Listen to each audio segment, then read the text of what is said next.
आज समझते हैं कि कोई भी इकोनॉमी में रिसेशन कैसे आता है। आप सब लोगों ने सुना होगा कि 2008 में अमेरिका में रिसेशन आया। तो चलिए इसको एक सिंपल सी एग्जांपल से समझते हैं। मान लो आप एक दुकानदार की शॉप पे गए। आपने उसको भैया बोला कि भैया ये बेसिक चीज़ें जो है वो दे दो। और उसने क्या किया, वो सारी बेसिक चीज़ें आपको दे दी। अब आपने ये बोला ठीक है भैया, अब इसका बिल कितना बना मुझे बता दो। उसने बिल बताया, आपने पे किया और आप चले गए।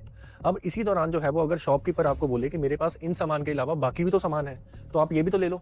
तो लेकिन आपने बोला कि भाई मेरे पास इतने पैसे ही नहीं है। तो लेकिन शॉपकीपर आपको यहाँ पे ये बोले कि पैसे भी मुझसे ले लो और दुकान से सामान भी ले लो। आप बोलोगे सर इससे अच्छा क्या होगा, ये तो बहुत अच्छी चीज़ है कि आप पैसे भी दे रहे हो और अपनी शॉप का सामान भी दे रहे हो। लेकिन शॉपकीपर ने आपको ये बोला कि इसमें एक चीज़ है कि आपकी जो आने वाली फ्यूचर इनकम है उसको आज ही आप मेरे नाम कर दो। आपने बोला कि ये कैसे होगा। उस शॉपकीपर ने क्या किया, उसने एक फ़ोन निकाला और ईएमआई वाले को कॉल कर दिया। अब वो जो ईएमआई वाला पर्सन है वो आपके पास आया और उसने आपका केस बनाना शुरू कर दिया।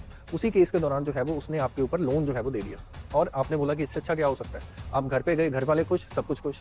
अब इसमें हुआ क्या, इसमें बेसिकली ये हुआ, आपकी जो इनकम थी वो थी 10,000 रुपये। लेकिन क्योंकि आपके पास ईएमआई का ऑप्शन था तो इस वजह से आपको जो परचेजिंग है वो 50,000 तक की हो गई। यानी कि इनकम 10,000 की और कंजम्पशन आप 50,000 के आसपास की कर सकते हो। तो ये बेसिकली होता क्या है, अगर आपकी परचेजिंग 5 टाइम इंक्रीज हो जाती है तो इसके चलते चीज़ों के जो दाम है वो पहले सप्लाई और डिमांड के चलते फिक्स होते हैं।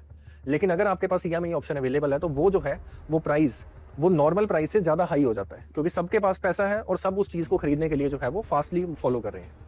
और इसी चीज़ के चलते आता है डिमांड बबल। डिमांड बबल क्या होता है, जब प्राइस एक्चुअल से राइज होकर एक फेक प्राइस पे चले जाते हैं और जब लोग इसको रीपे नहीं कर पाते, उनकी जॉब चली जाती है, तो ये जो बबल है अगर इकोनॉमी में ज़्यादा लोगों के साथ ऐसा हो तो ये बबल जो है वो बर्स्ट हो जाता है और इकोनॉमी जो है वो रिसेशन में आ जाती है।